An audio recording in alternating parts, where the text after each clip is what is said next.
6 o'clock. Time to roll.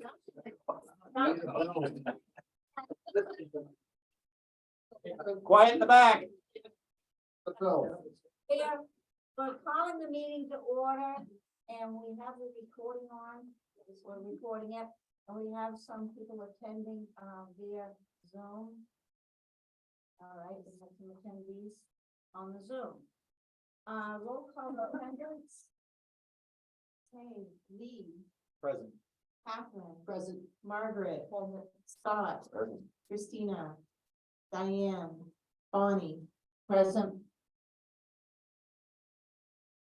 Okay, we do have a quorum. Does somebody want to name the alternate as a? I would like to make a motion to have Igor. Okay. I second that. All right, Come on up. come on up. All in favor? Aye. Igor joining us. All right, we're gonna go right into the continued hearing on the Vertex cell tower special use permit, public hearing continued from last month. We have a representative of Vertex Towers with us. You submitted us about 98 pages of Try to keep it under 100, 100. and I've tried to keep it under 100. Oh, Kevin, under 100. It's 98 pages of, a lot of it was the same information, wasn't Well, it it? was actually, well, let me go through it. All right, why don't you go through? With the chair's permission, I'd like to share my screen. I have a Okay, presentation. absolutely. You guys have copies that I printed as part of the package, but I think for the benefit of everybody. So that everybody can see. I think if I go like this, What's, and like this. And somehow.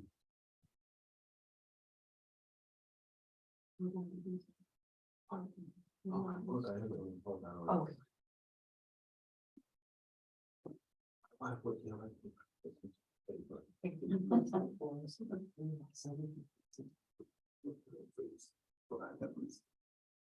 There it is, right there. Perfect. Thank you very much. Good evening again. My name is Francis Parisi, representing the applicant Vertex Towers. We're here tonight seeking a special use permit and some waivers from your telecommunications facilities ordinance to construct a telecommunications facility up on Lost River Road.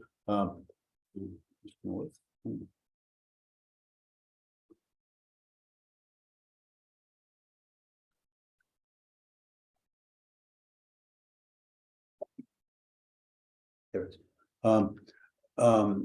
Just to be clear why we're here, we've requested waivers from your telecommunications ordinance. One of your telecommunications requires us to be no more than 20 feet above the tree line and no more than 100 feet in height. And for technical reasons that we talked about the last time, we'll go into more detail tonight. That's just a technical impossibility. So we've asked for a waiver from that provision. Two, there's a requirement that the facility be set back from property lines both 2 times the height of the tower from all abutting property lines and 5 times the height of the tower from all residential dwellings. And we are more than 5 times setback from all residential dwellings. And we are more than 1 times tower height setback from all abutting property lines, but not 2 times tower height setback. And so we've asked for a waiver for that. And then the third thing is, while we're asking for waivers, your bylaw requires when this gets abandoned that we completely bring it back to pre-built conditions, which we're going to be doing a little bit of construction. We'll build a small compound, we'll build a small foundation, and we'll agree to take it down to ground level, but the underground things like the foundation and stuff, we can't dig that up and replanting it and seeding it and putting trees there that we've taken down. So we've asked for a waiver from that limitation as well. Since the last meeting, I think there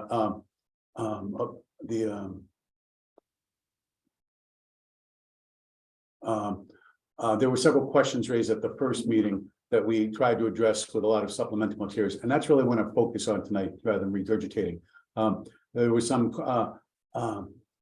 question as to whether or not we have the ability to access the property because we're crossing over one property to get to the Ingalls property, and we submitted the deed which shows the access easement across the campground property into the Ingalls property, and it's an easement that provides for both access and utility service, and the Ingles have subsequently given us an easement to use that easement to bring utility service and access the Ingles property. In addition, there was some question about whether or not we had FAA clearance, and we did a much more extensive study. We can engage consultants that have the same database that the FAA does, and we submitted that record. There were one issue raised with respect to the proximity to a private airport, and we provided documentation to show that we don't have any impact on air navigation. And specifically, we're about 4.9 miles. So it actually comes up on the database, but you really only have to be less than 3 nautical miles away in order to trigger any kind of study by the FAA. And we're almost 5 miles away. And I'll also point out, there are several other towers in town that are much closer to that runway than we are, and they all pass FAA. The FAA kind of struggles with private runways because they're not registered runways, but they still exist. So they're in the FAA database. And then the other question that came up was with respect to the military operations zone, Yankee 1 and Yankee 2. And we determined that, yes, all of northern New Hampshire is in the military operations zone, but there are no military flight paths that go along the 112 corridor. So we're not in any, so we submitted documentation to show there's no impact on air navigation. And then we submitted substantial more definition. Really, the bulk of the package that we submitted was just making sure there are no alternatives to this facility. We had both the civil engineers, the radio frequency engineers, our real estate experts, really sharpen their pencils and make sure that there are no alternatives. And we can go through that in more detail as we go along. We said at the beginning, and we still maintain that this is really the only available option to us. And in order to be a viable alternative, there's a lot of different factors that go into that. We've got to have a willing landowner. We've got to have the business people be able to strike a business deal. These aren't huge moneymakers. And so, finding landowners that are willing to tie up their land for a significant amount of time for a reasonable amount of money, but not an extraordinary amount of money is a challenge for us. Two, the civil engineers have to be able to pass it. It needs to be able to be, there's so many issues that go into building a cell site. It's got to have reasonable access. When we get up in places like Woodstock, we got to make sure that the slopes aren't too steep, that there's utility service. There's an immense amount of wetlands in New Hampshire that we have difficulties crossing. So that the engineers do a very extensive analysis on everything that we look at to make sure that we can build it, both from a construction standpoint. The radio frequency engineers, and I probably should have led with them because they're the most important things. Every time the real estate specialist says, well, we can go here, we engage them to say, well, does it work for you? And how tall does it have to be? And we have height limitations. The FAA was a good question. We're limited in height to about 200 feet, not by your zoning bylaw, but by FAA regulations. Over 200 feet, it gets more attention from the FAA. They generally need to be lit or marked, and the blinking light bulbs are something that we don't like, the public generally doesn't like, and we don't like it because then someone has to go up and change the light bulb. And once you light it, you have to maintain the light.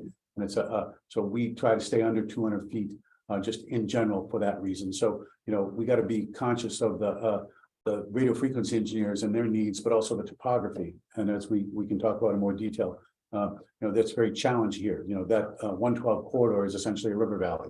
And there are all kinds of topographical ridges that come down both, east, west and north, south that really limit our ability to go in many places.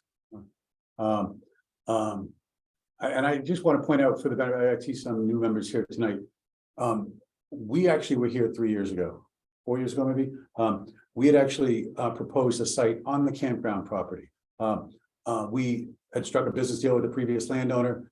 We came to the board granted us permits, but then something called COVID came and we were unable to build it. And all those permits expired, all the business deal expired, and we tried to resuscitate that. And I think we spent well over a year trying to negotiate with the current landowner. And they just, they have other design plans for the campground. We weren't able to find a location that worked for us and worked for them. We weren't able to strike a business deal, which is why we moved on to the Ingles property.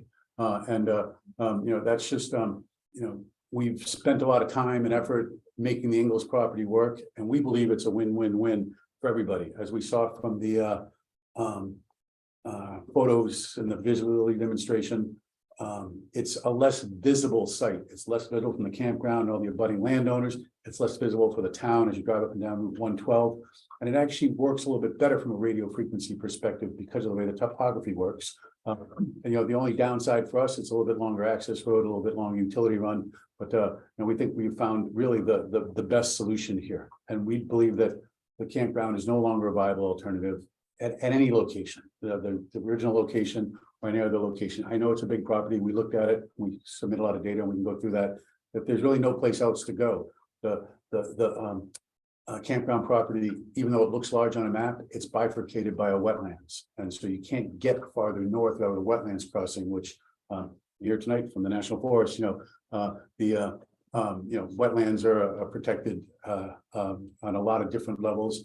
I explained earlier that in addition to being regulated by the town and their zoning ordinance and also the state, we're also very heavily regulated by the federal restrictions. Because we're federally licensed, we're subject to a lot of federal oversight. And there's a very overreaching environmental analysis that we need to do to make sure we have no impact on wetlands and endangered species and plant and wildlife and Native American resources. And it's a very comprehensive analysis that we do. And so it limits our ability to go. We can't cross wetlands. We can't go in places that are protected habitat. So we believe that the campground is no longer a viable alternative. And as I submitted, we can go into great detail. That's really the bulk of the package that I gave you the other day. We looked at originally we looked at a lot of alternatives, and then in response to some questions that came up last, we sharpened our pencils. One of the things that we have to ask for is the waiver from the 2 times tower height setback, which is in my world very unusual. A lot of towns have what we call a 1 times tower height setback. Yours is one of the few towns that I've dealt with in New Hampshire. In fact, I think you're the only town that has a 2 times tower height setback. It doesn't make sense from an engineering perspective. It doesn't make sense from any perspective. You also have a 5 times tower height setback from residential dwellings. I believe that is also excessive, but in this case, we were able to meet it.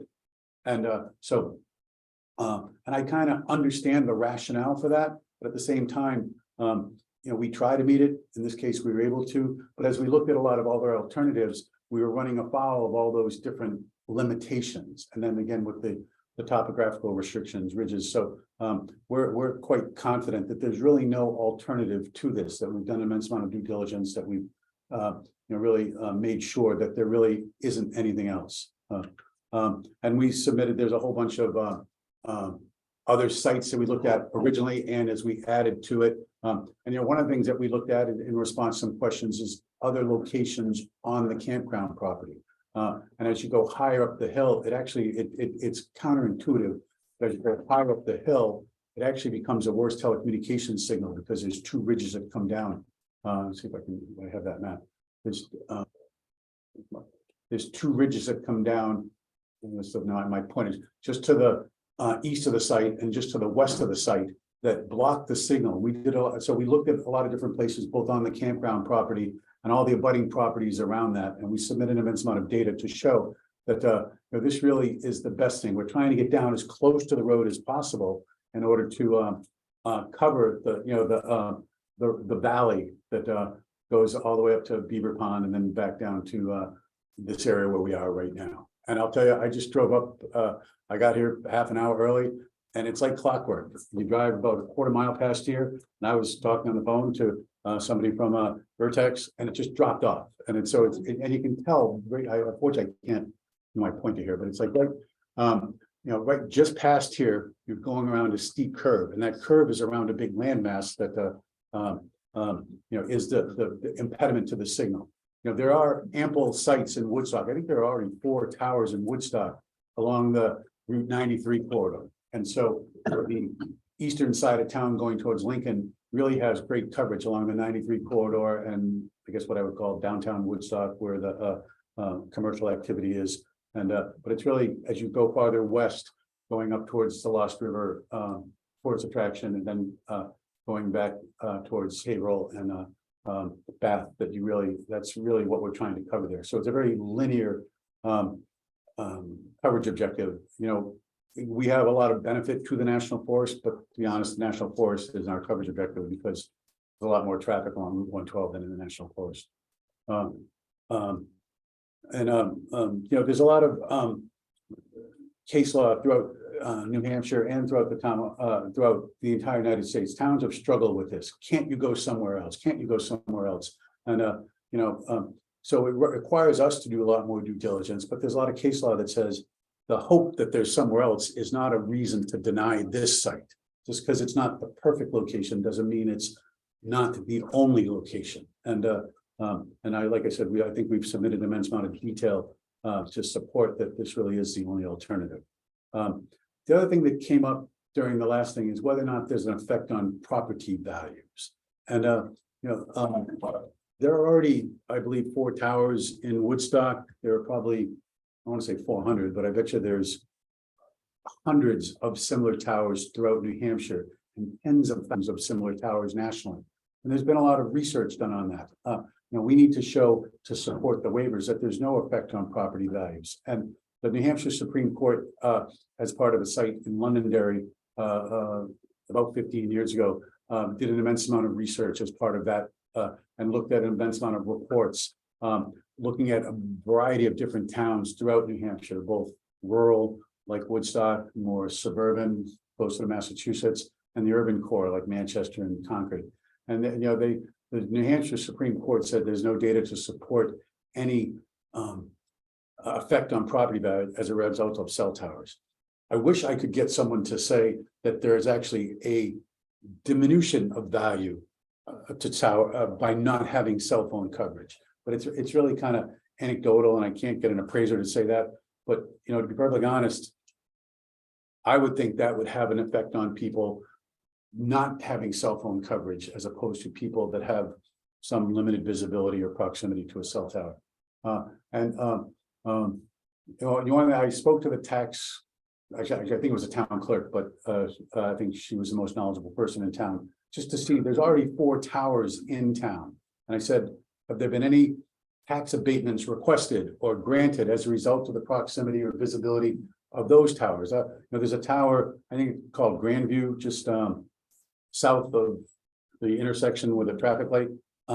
And that tower is very prominently visible throughout all the river valley, up above both route sides of Route 3 and Route 93. And there's probably 25 or 30 homes that have great cell phone coverage and some visibility to that tower. And you know, no one has said, I want a tax abatement because I can see that tower. There's other towers farther down south, going all the way down towards the Thornton line, that are equally visible. So I think the town of Woodstock, consistent with many other cities and towns, have you know, made that determination that there really is no effect on property values. Several years ago, I actually did commission an appraiser, and he called about 25 or towns throughout New Hampshire, again, urban, suburban, rural, and you know, some, and just asked the question: do you have cell towers in town? Yes. Have you seen a diminution in value as a result of your cell tower in town? Have you ever had an abatement request because of your cell tower in town? And the answer to that was routinely no. And I've done this in pretty much every town contiguous to here. I was in Thornton, I was in Haverhill, I was in Bath twice, I was in Lisbon twice, I was in Littleton, we were in Bristol. I think just myself personally, and then we've done a lot of work even farther north of the notch. I was in Jefferson twice, I was in Carroll, and you know, all, you know, everyone calls it different. Sometimes it's a height variance, sometimes it's a special exception with the same no effect on property value threshold. Sometimes in your bylaw, it's a waiver, but they all have the same thought: is there going to be effect on property values? And we've built dozens. We've built, you know, I've gotten probably permits more that are still in the development phase, you know, and so many cities and towns have struggled with that question like yourself and have answered the question in the negative. The last thing I would tell you is that we did a visibility demonstration. We advertised it. I think the planning board knew it. The public had a chance to see it, and we submitted very extensive evidence at the last hearing to show the visibility and, more importantly, the lack of visibility. You know, that I'm not saying it's invisible. I've never built an invisible tower. There's never a situation where you can have a tower that has to get above the topography and terrain in order to provide the signal that's also invisible. And yet we saw in this particular case, given the way the land is, given the way the dense foliage around it, given the topography, that it really was a limited visibility. And, you know, there was, one little vantage point where you can kind of sort of see it through the trees, and I wasn't able to go there today, but I'm virtually certain if we put that balloon up today, you wouldn't see it because the trees have all filled in. We put that balloon in early April, I believe, long before the leaves came on the trees. So I think, we've really picked the site, and the board actually can use their own judgment. Is there an effect on property values? Well, you can't see it.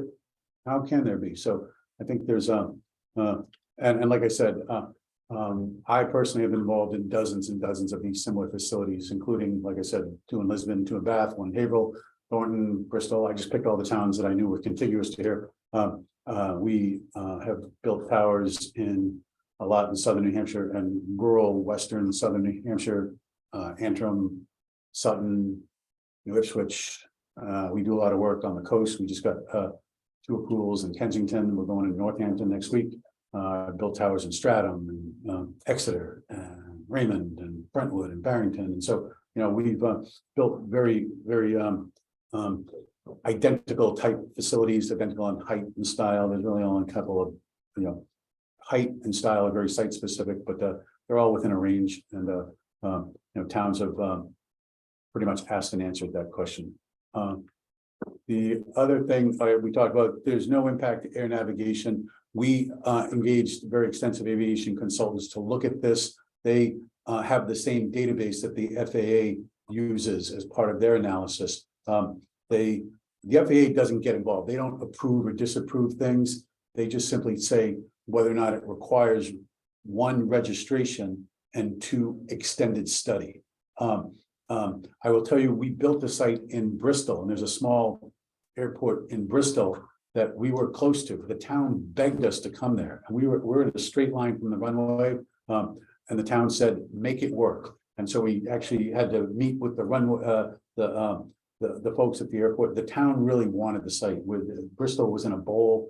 There's like a big factory, a big employer in town. There's a health center that's very busy, and we almost had to light the tower. And Bristol said, do it if you have to. And we were able to come up with a height that didn't require lighting. But we also got approval in Thornton, and the folks in Thornton said, those planes are flying over my house. I think they're going to hit my chimney. And I said, well, no, they're thousands of feet in the air, but you think they are. So we actually reached out to Yankee 1 and 2, and they said, yeah, our threshold is 1,000 feet. We don't go below 1,000 feet. People think we do because 1,000 feet sounds high, but sounds low, but it's not. And I think there was actually some traffic along that. Was it 38, the corridor that comes through Campton and Thornton towards Waterville Valley, and they actually have a military fly zone there, but they don't have a fly zone up here in Woodstock down the 112 corridor. And we specifically told them there's an airport in Woodstock that people raise question of, and they were very conscious of that there's no impact to air navigation. No registration is required with the FAA, no lighting or marking is required. So there's no impact on any kind of air navigation. They said as a courtesy, you should probably tell Yankee 1 and Yankee 2, and they gave a number, which is the same thing that we're doing in Thornton, but we don't have any impact on their flight patterns. And I'll also tell you too, we don't have to notify the FAA because no registration is required. So they don't want to hear from us. But one of the things that your bylaw says, call them. Well, there's no one to call. And so, and you can't, New Hampshire law is very specific and says that planning boards and zoning boards can't say, well, get clearance from the FAA or get clearance from other state or federal authority before you come to us, because all these are independent processes. And so I can't get anything signed by the FAA. We like your cell tower, but I think we've done enough due diligence to show that it does have no impact on air navigation. And then I know we talked about this very extensively the last time. I know you've spoken with your counsel. You know, the federal government is still. They adopted very comprehensive laws about 25 years ago. They routinely update the regulations to again support, and it's gotten more necessary both from a public safety perspective and also from a consumer perspective. People are trying to work from home and educate from home.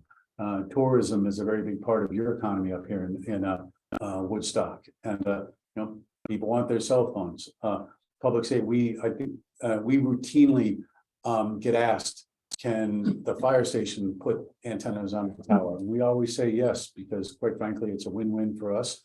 But in addition, there's public safety networks that are being developed within the commercial telecommunications arena, and they have mandates to improve telecommunications, and that's really why we're here. Let's face it, there aren't enough people in Woodstock to generate the income for a cell tower like Manchester, like Concord, in the more urban areas.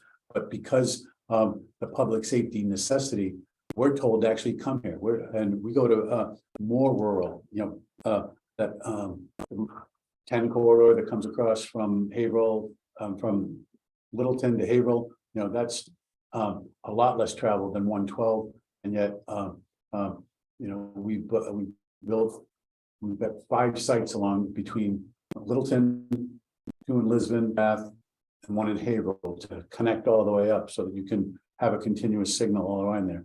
And I don't think there's 2,000 people in Bath, but they've approved 2 towers for us. So because they recognize the need as well. So with that, I have, like, the rest of the package is just a lot of supporting data. Like I said, we looked at different alternatives. Can we go here? Can we go here? And there's a lot of, we can go into more detail. I have the engineer, the civil engineer on the phone, who has spent an immense amount of time up here. He's been up here many times surveying the site and designing the site. And if you have any questions for him, it's the site specific. But at this point, I'd rather see if the board had any specific questions with respect to. Thank you very much. Yep. And that's what we will start with. If any of the board members have questions. I do. Just let me thank there was a Thank great you. presentation. Super easy. There's a couple of things I need some clarification on. In your application, you refer to this as a large parcel. Can you tell me what a large parcel is? Large is in the eye of the beholder. It's I don't know the exact size. I'm guessing it's 5 acres, but I can tell you what it is, because we're building a 180-foot tower, and we meet 1 times tower height setback. So 180 times 180 is 360 by 360. So I know we meet that. So all right. So you had mentioned that this was the only available, the only technically viable alternative. And you explained that. And one of my concerns would be that that exact same language was used in the 2018 application for power address. And the current property was not even listed as one of your potential other properties. Can you address that? we tried to recreate that application and that location with the new landowners, and they didn't want us to put it there. So it's no longer a viable option. Where I'm kind of going with this is that that 2018 application was on a large parcel. It's the exact same language, both things. And that's a 100-acre parcel versus a 5-acre parcel. And this goes to called the safety zone, the fall zone, whatever you want to call it, whatever, if there's a catastrophic event, and in the one-time power. I did some research as to what a lot of the other areas, and it's usually 1.25 times is what it's always over 1. It seems like that I found Bath, Thornton, wherever, they seem to be like 1.25. Does that sound familiar? Every town is different. Some towns don't have any Mhm. setback requirement. Some towns, in general, it's one, maybe a little bit up factor of one. It's never two. And you know what I want to, Tom Johnson, the civil engineer, Mhm. is on the line, and I don't know if he's muted or not. If he could talk about that, and the reason is there are dozens of facilities like this in New Hampshire. And we try really hard to get 1 times tower height setback because that's kind of the standard. But we built lots that don't even meet that. I've built several that are up against fire stations because the town wanted better public safety communications. So I want Tom to kind of chime in and talk about that because you know, you can engineer anything to be strong. And so. Would you like to hear? And I'll tell you my concern before that, but yeah, that'd be great. Is that I'm trying to keep us within the spirit of the ordinance. That's my goal. I told you last time, we're just custodians of the ordinance, and so that's where I'm going with this. But Well, yes, okay. I'd like to hear. Okay, and just to respond to that, before Tom speaks in, the last time we were here, we were able to meet 2 times tower height setback.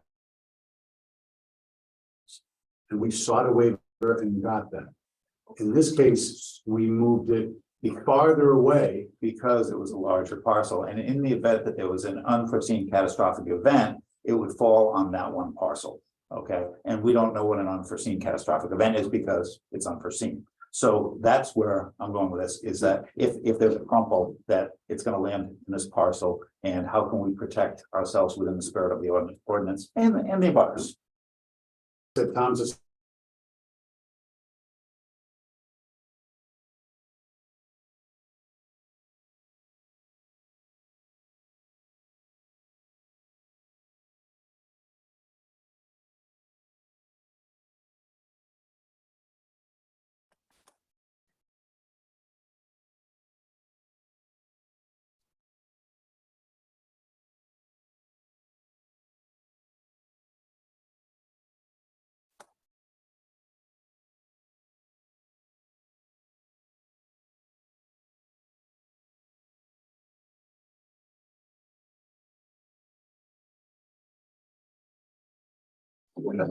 Tom, can you hear us?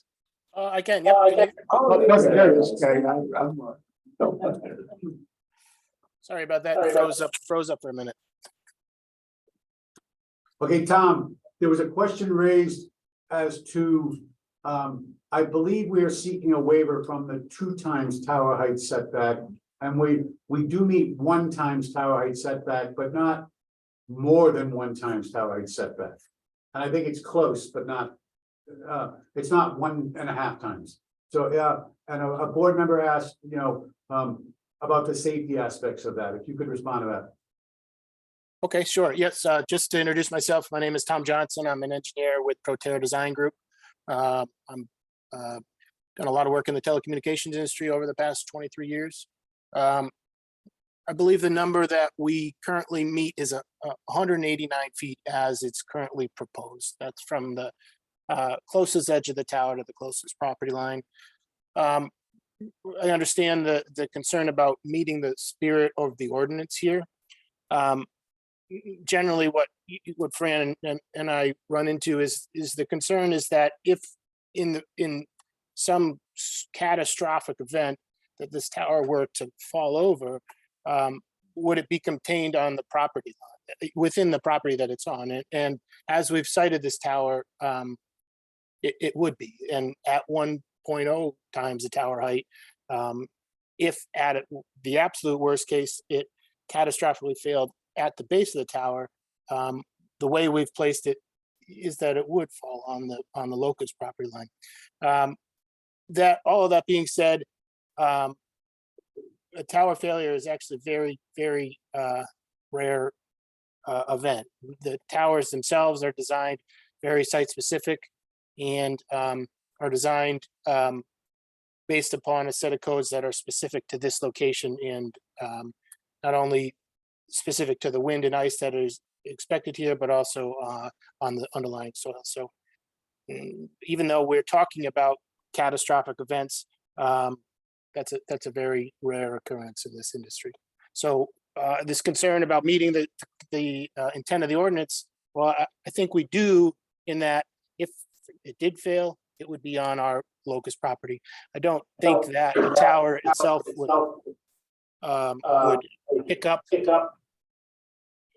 and somehow fly off of the property. That's what anything above a 1.0 would suggest. So Thank you. The one thing I want to say to supplement that, towers have cabling, and the cabling itself actually helps stabilize the facility. There have been some instances where there's been extreme Hurricane Katrina and Sandy, where towers have leaned a little bit. But the most durable part of the tower is at the base where the foundation is. Just as you don't see houses tipping over because they're on the foundation, you might see a roof shingle fly off or something like that, but you don't see houses tip over because they have a foundation. Similar to this, it has a foundation. So I've never seen any literature suggest that it would topple over and lie down. You're right. We might be able to predict the weather going forward, but if we ever got to that extreme, there's a lot of other things that we need to be worried about. If that tower is going to fall down, this building's going to fall down, and it's going to hit the people next door. You know what I mean? It's something that we do the best we can to anticipate. We over-engineer them. What happens in our world is that every time there's a catastrophic event like Sandy, like Katrina, the engineering standards get updated accordingly to address that. if I just might add one thought there. We've put telecommunication facility on the top of Mount Washington that also have to follow the same codes as to what we're talking about here. So you talk about extreme weather and potential for failure. We're following those same set of rules. Thank you. All right.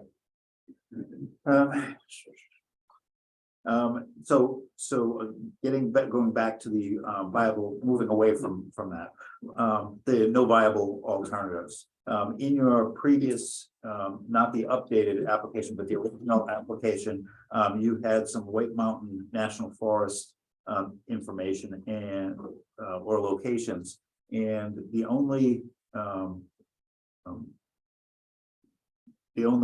explanation for why you didn't go there is because it was White Mountain National Forest, and that now they're not in the updated packet. We actually looked at one location in the forest. Mm-hmm. There's a variety of reasons why the White Mountain Forest doesn't work. I've been only doing this for 25 years. Tom's older than me. Oh, that's a joke. We've been working in New Hampshire for the last 25 years. And to my knowledge, there's no facilities in the White Mountain National Forest. We approached them when we went to Thornton because we're right up against it. We approached them. It's just they have a different mission. But the other issue that you have is it constructible. As you go up 116, the utility infrastructure stops just past the campground. There's not utility service that goes all the way up 116 to the top of the hill. It actually comes from the back of the hill. A couple of your locations were near the top of the hill, so I don't have to trip over. I have a map here that has two locations in the White Mountain National Forest that are local, one in Lincoln, one on Mount Tecumseh. They were approved in 2007, and they're functioning as In cell the towers. national forest or in Yes. state? On the White Mountain National Forest. And they're also, I have all of the data on here, and there's also a special uses, and this is informational. So, and this is on the White Mountain National Forest. It says special uses, communication uses, communication site management. The Forest Service authorizes the occupancy and use of National Forest System lands for communication facilities buildings, towers, and ancillary improvements, and fiber optic lines which provide critical communication services, including television, radio, cellular, emergency services, and broadband to urban and rural and urban areas. They also have an easy spot where you can hit the application for transportation utility systems, telecommunication, and facilities on federal lands right on their website, and it's a 4-page document. So, you know, again, looking at alternatives, to say that there's no alternatives, I go back to the 2018 application where there was no alternatives, and now 500 feet away, there's an alternative. How thorough were you in examining that? We were very thorough. And wouldn't you get better coverage from on the hill? Because I think that's what in Thornton in your testimony, when you were on the Sununu property, you said higher on the hill was better. Looking both down the Kinsman Notch, but also into Easton. One, you're never gonna get into Easton from here, because we're not gonna go, if we were to the top of the hill by the Lost River, Right. amusement, whatever it is. I can show you, but the road curves down. Right. And so, that wouldn't get to the campground, because of the topography. Okay. You wouldn't get over the ridge. Even if you look at, and I have the topography map up here, there's a ridge, like right where we are, there's a ridge that comes this way and a ridge that comes this way, because we're at the curve. And so those ridges actually, impede the signal. There are sometimes, Mount Tecumseh is a good example, or Mount Washington, where we're trying to cover as wide an area as possible. I'll also point out Mount Tecumseh, isn't that where Waterville Valley is? Yes. They have utility infrastructure, they have roads that go up there, they have infrastructure. Right. As you drive past the campground, there's no utility infrastructure. There's wetlands on one or both sides of the highway. There's no cutouts, there's no driveways, there's steep slopes, there's a whole host of. Well, I was using your information, and the only thing that it said was because it was White Mountain National Forest and the ones at the top of the hill. So anyway, that's But where I challenge. And there are sometimes, in this particular instance, we're trying to go down the hill because of the topography. We're trying to get as close to the road as possible because of the curve where the campground is. Because if we go to the north, then it blocks the signal to the south. If we go to the west, it blocks the signal to the east towards town. If we go close to the town, it blocks the signal farther up. So we, and we submit a lot of data to that to show that it's, we're trying to get as close to the road as possible. And that happened, we did a site up in Northumberland where it was the same thing. Actually, it was on Jefferson, right by the Storyland. And it was the same thing. We had to get as close to the road as possible. But we also did a site in Jefferson where we got to go way far back, right behind the Wagon Wheel Restaurant. And that's because it was kind of a straight stretch of road that we were trying to cover. But when you go by Storyland, there was a curve that we had to come down through. So it's all based on very site specific locations. Thank you. All right. Let's see, FAA. So on our, just a point of clarification, you said that in our ordinance, it says that to call the FAA, it says notification, a letter with a return receipt would be something that's acceptable. Your information certainly is complete. Let's see. Application been good. Have you sent in the corrected, the application for the waiver? The first waiver was incorrect last time. Have you corrected that and sent it in? What was the incorrect part? It was, you want me to read it again? The facility as designed will meet the minimum setback requirements of the Woodstock building ordinance, and the tower will be set back more than twice the height and more than 200 feet from all lot lines, public rights of way, dwellings, et cetera, et cetera. Right, that was, I didn't fix that. But Yeah, but just to keep it neat, I think that's important. Only because if something's challenged somewhere down the line, it just needs to be neat. But to be clear, we meet 5 times from dwellings, just not 2 times from properties. I understand. All right. On the, let's see, on the waiver for the cleanup, you'd offered a bond. Yes, and I think we submitted that as part of the application. I didn't see it in the application, but that would, What? in the original package. Hold on a second. And I don't think we talked about. No, I didn't, I'm Yeah, sorry. we didn't even talk about. What we can provide is, the engineering standards to say what it would cost to remove it. And then we can provide a bond, to, secure that. And, we do this routinely in every town. And, the bonds are 1 year renewable, so we would get a new bond every year. And I would support the waiver with that, for that particular waiver. Utility easements, the deed to the Ingalls property and all that, it's very complete, very clear. Thank you. From what I can see. One of the requests, and we did not receive this from you, and this is very important to me, is we asked for a map of the coverage at the location if it was within the town's ordinance, being 100 feet or 20 feet above it, and you did not provide that I to us. did not. I might have something that's helpful to us, though. Mhm. So, I have your map from 2018. Mhm. I don't know if you remember it or not. And I'm gonna give this to you because you can decipher this more than I can. It has, it's this one right here. It says 167 feet. I'm assuming the gray is at 127 feet. The colors are muted, but that's, yeah, we did provide a height analysis there. Okay, and so the 167 feet, it says, Yeah. doesn't know, it does cover more, so it must be around Yeah, the. exactly. So, and you can see, and this is what we were talking about, the road curves here. Yep. This is where the campground is. And we're trying to go as far, we're really only going to there. It doesn't go past the Beaver Pond. And it certainly doesn't come much past, town here. But, and you get some ancillary benefit, this is gonna be duplicative of what's already existing, but, because of the topography, but the objective is really just from basically here Yeah. to the Beaver Pond. So here's my point with wanting the 100 feet within the town ordinance. This cell tower is actually elevationally 60 feet higher than your original site and only 500 feet away from it. So it's right there. So again, going with the spirit of the ordinance and going with the drop zone, which is so close to being one.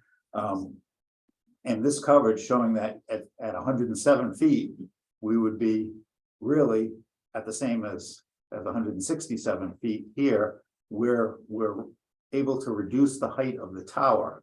Now, I know you want to sell space on that, and I know it's a rental income. I understand the math on that. But it seems to me that we should be able to bring the height of that tower down to a more reasonable height than 185 feet and still have, according to your information, the coverage that's needed. One of the things you got to remember, these are what we call vertical totem poles. We've gotten a commitment from Verizon. What tends to happen in our world is that the minute that Verizon picks a location, AT&T wants to go there so they can market themselves as having better than Verizon. And then there's two other carriers as well in this market, T-Mobile and Dish, and then US Cell. So one of the things that we don't want to do is, for lack of a better pun, be short-sighted and design a facility that the lower spots on the totem pole aren't as equally necessary or valuable, not from an economic perspective, from a telecommunications perspective, as the highest spots. You look at it, even though we're building a 170, I believe. The other thing too that we've done, just so you know, and this is unusual for us. We added 10 feet of antenna for the town's needs, 10 feet of height, anticipating that the town's going to say, we want the fire department to put their antennas on it, their public safety antennas. We drew that on there. We don't propose that. They haven't asked us for it, but I think it was a condition of the last time and it's routinely conditioned. So we drew that on there. So that if they don't ever go, so we kind of anticipated their request without. The concern is that Kinsman Notch is a very special place. It's a very scenic place. And you're now 60 feet higher than the application from 4 years ago. And your coverage from 4 years ago would still be met even at those lower heights. And I get the totem pole and I understand all that. But is there room to bring that down? I see the towers in Bath are shorter than the 180 feet. I see in Lisbon that they're shorter than 180 feet. And it seems to me that to keep in the spirit of our ordinance, which is, you know, the environment, the people come up here to hike, to see things, and they may or may not want cell service, but certainly we want to keep the area as pristine as possible. Just to be clear, we're only proposing a 170-foot tower. 175 is what it Right, 175. And it's all very site specific. I think the tower in Bath, one was 170 and one was 47. 150 or 140. And it's all very location specific. You know, the other towers in town, two are 190 and one is 150, and I expect the fourth one is 184. So, right. So it's you know, they're very location specific kind of and you know, we did an immense amount of research here to make sure that, and we've gotten Verizon to sign on. For me, if you to say lower the tower, what I have to do is go back to Verizon, and 6 months from now, they might say yes, they might say no. And I don't know that they've committed to us at this height. So and that's really why we're here. Did they commit to you in 2018, 2019? No. So they've committed to you. Can we have that correspondence? I can show you an application, yes. That'd be great. And that's really why we're here, because you know, COVID slowed us down. And then with all the logistics of land ownership, you know, we had to sharpen our pencil a little bit. But you know, we oftentimes we go to towns without a committed carrier. It just happened in Lisbon. Lisbon wanted us to come. There's no coverage at all in all of Lisbon. And they asked us to come to town. They actually asked us to build it because, and so we built it on specs, which is what we never do because it doesn't make economic sense. In Woodstock, we knew the need was here. We did the due diligence, and then COVID came and delayed that need by about 4 years, but delayed the implementation by about 4 years. You know, now we have a commitment from Verizon that says we want to go on this tower. And I just want to confirm that that was done for this tower and not prior to that. So that would be interesting. Just a reminder that this is a different company, different property. So all the environmental, archaeological, historical stuff, you still have to do a new. And we're in the process of doing that. We've started the process anticipating that this was going to move forward. We've started that process. Our engineers and biologists and specialists are out on site within the last month doing that. It's about a 4 to 5 month process. We have to notify Indian tribes. You have to notify multiple state agencies, and it just takes time. The Indian tribes have a time to respond. They believe that there's any potential impact on Native American resources. They can ask for archaeological analysis. Our engineers are pretty good about, we've dealt with this many times, you know, picking sites that don't have impact on wetlands, don't have impact on species. We've learned that Native American activity is common near bodies of water. And so, you know, and the environmentalists don't like us near wetlands. The Native Americans don't like us where they've had Native American activity. So our engineers are pretty good, but we're still in the middle of that process. That's my questions. Thank you. Thank you. Other board members with questions? No. All right, we'd like to hear from the public. Anybody in the public that wants to speak? Jay? Yep, I just, And identify yourself. so Jay we can- Palomino, 821 Lost River Road. So I think the thing that I would just love to do is just appreciating and under the due diligence that the company has gone through, as well as the planning board. You need to ask the questions, you need to figure out how it works, but I just implore you all to exercise reasonableness in looking at some of these variances, primarily because of the need. Any of us that live in that area, any of us that travel through the notch, the issue with cell service. On one hand, I've always used it as an excuse that people can't reach me after hours. So that'll kind of stink, but I think in a bigger sense of things, you know, safety wise, emergency wise, I just think it's something that is very important to us. Secondly, back in 2011, I don't believe it was the same company, but I worked with Jim and Deb, who were the owners of the campground at that time.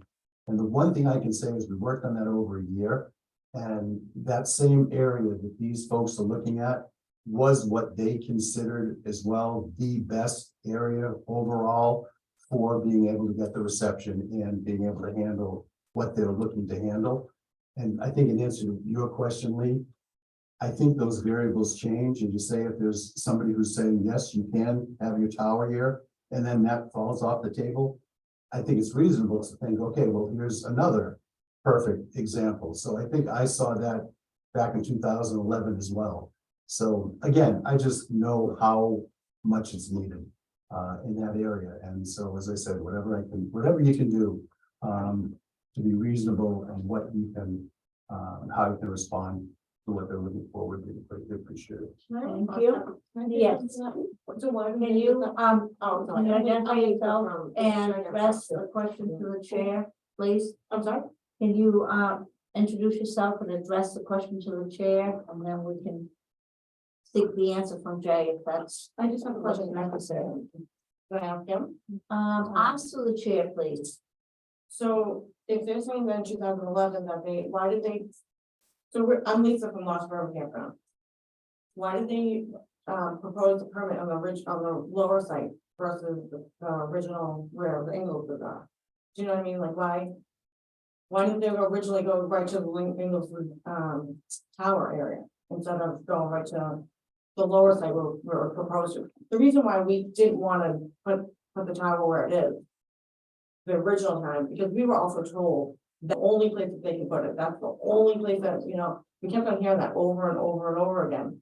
The reason why we didn't pull the trigger on it is because we're a campground. People don't want to see the structure. I don't want to see the structure, so on and so forth. So that's the reason why, when I was there at the balloon testing thing, you can clearly see the tower. The tower was definitely in the scene. The photos that were sent into the town were the good photos. There was photos there, all the campers on the side there can see it for sure. With the another thing that was brought up, which I didn't know about during the last meeting, was that trees are gonna be cut back. So that balloon thing that we were looking at is gonna be even worse. And don't get me wrong, I do want to have the Wi-Fi. Trust me, when running a business, it has been a nightmare. When it rains out, we can't run our business at all. It's very everywhere, all online, computers are online, all that stuff. And we use Starlink, which is one of the top ones that's out here for the internet. And it's great when it works, but when it doesn't work, it doesn't work. And there is also a need for remote workers too, as well. So that's a market that I'm not even touching, so I can bring in more money in, I can bring all that stuff, but at the end of the day, they're looking at a tower. And I know that. Okay, do you have any answers? We did a visibility demonstration. I think the board had an opportunity to look at it, but members of the public had an opportunity to look at it. We submitted a very extensive photographic evidence. The whole purpose of the demonstration was to people to say, look, I can see it from my porch, I can see it from my bedroom window, I can see it from my property, and nobody did that. That was all we had, and I can't go everywhere, so that's why we advertise it, that's why we do it. And I was up here that day, I drove up and down Route 12, I drove all through the campground, and I had a completely different conversation than with the landowners of the campground than what I'm hearing now. I had to say, there it is. And they're like, what do you, oh yeah, there it is. And if you look at the photographs that we submitted, it's not up above the trees. It's below the trees, so that when you fill in the trees, it's, when you put leaves on the trees. I can't make it invisible. I'm sorry, I cannot make it invisible. I tried to go to Harry Potter World and buy the invisibility cloak, and it just doesn't exist. So, but I drive around Woodstock and I see lots of other towers, and I see the great benefit that they provide, a great public safety benefit, a great need, and you know what? The people that live on the east side of town are definitely luckier than people that live on the west side of town, and that's what we're trying to fix. Thank you. Jay, do you have any further recollection from the 2011 experience? No, when I As well? mentioned that location, it wasn't specific, it was that area. Okay, Because they had looked at, I think more in answer to Lee, looking at White Mountain National Forest. It was that area in general, so not the specific. not the specific Right. location. All right, anybody else in the audience? Nicole? Good evening, Cont, I live in Russell Farm Road. Again, attest and appreciate all everybody's comments and stuff, but my house seems to be the stopping point of self-service. Any day and time, you can see several people stopped in front of my house to get the last bit of self-service before they turn that notch, so. I am a business owner as well, and you can see me out there on weekends. Sometimes I have a bar, I can use my square, sometimes I have to turn away sales because I can't get self-service to use my square. Besides running up to my house and connecting to my internet, which I am still a Ma Bell person because self-service at my house does not work that great, so I still pay for a landline, which is you know, a means. So I have two things going right now. I would really love to get rid of my landline if I had great cell service. But the other thing I can attest to is using my cell phone to call 911 when I'm down at the GM Shack for either personal reasons or to assist in somebody who just got a ding on their phone and had to look at it and had an accident. So which happens, but you know, we have used it to report accidents as well as for safety concerns at the dealership. So that's just my Thank you. Thank you. Anyone else in the? I'm Lisa Viveris, 35 Russell Farm Road. I live up the road from Nicole actually and down the road from Jay. And I'm here to attest that I get no cell service. I drop calls all the time. I can't call 911. I don't have a landline. I run to Nicole's if I have an emergency to make a phone call. It's really unsafe for all of us. It's unsafe for the residents that live that way west in Woodstock. And it's incredibly unsafe for our visitors at your campground and all other areas around here. They can't make phone calls with cell service because we know it's not there. I ride my bike every Sunday morning to the top of 112. And by the time I make the corner at the bottom of Russell Farm Road, I have no service. So I'm virtually going up there alone and unprotected and by myself every Sunday. And I think it's unfair and I appreciate all you're doing because we are really at your mercy. Quite honestly, we need cell service for us and for the safety of our visitors. Thank you. Anyone else? Yes. John Mancini, I'm the owner of Lost River Valley Campground. And we agree with everybody. We need cell phone signal. It's frustrating for us. Our guests get frustrated. We would tell them to stand by the building every day. You might get a little bit of a signal. We're all for that. But even at the last meeting, I walked up to him in the parking lot and suggested that we, take down a look at the property because I can put them a couple 100 feet higher on the property and it's out of the sight of my seasonal and where our expected expansion is going. We will be expanding up there. And that is noticeable from the area that they originally proposed. We were never given a secondary location. We were told this was it. So wanting the cell signal and actually needing it for business and for personal use, we turned it away even with money coming to us because the location was too much of an eyesore. People come here on vacation for the beauty of the place. They don't want to stare at this tower. I have a higher elevated area. I mean, again, we have a total of 180 acres over there, but right up in the point here, it goes up 150, 200 feet. You can put it higher on the hill. And as it was said to me is that it's too expensive to build the road to get up there. I have excavators. I offered to even help them with that, cut down the cost, if they could get in touch with me. I've heard nothing from them. Again, it's not that we didn't want it. It's not that we don't want it. We do want it. We need it. And everybody else needs it as well. But the location is going to be an eyesore. For Tom, Lemon, for ourselves, for all of our campers, we can have over 800 guests in there a night. And if they're staring at this damn big antenna right there, it's only about 200 yards from the original spot that they proposed. So when we said, no, it's kind of like you just shot and move it up the road and kind of deal with the neighbor. But we were told again, that had to be the spot and couldn't be able to go anywhere else. And that was our problem. Thank you. Sherry Calder, I have a question. I'll address it to you. Yes, If Brendan Ingles wasn't going after this tower, would you be interested in doing a tower? This seems since Brendan is doing it, now all of a sudden you guys want the tower, but before you didn't want it, and until Brendan, now all of a sudden it's a problem. We didn't want it where it was. Yeah. If he was- yeah, let's have a discussion, you know, through the chair. Sherry is making a point. And do you have a response? So to- we want the tower. And the reason why, they told us this is the only place to have it. That's what they said to us. Now it's become England. We've actually even came up to the England for Brandon, Andrew, sorry. And because I know this is an income for them. We've even offered to buy their property. We've also gave them ideas of other ways to get income and stuff like that. So they're not losing out. It's not our objective. We're definitely interested. We have been the whole time. We actually were calling him in the beginning a lot as well, saying what's going on. This is going back and forth. But again, it's just the location we've had a problem with then, and we have a problem with it now.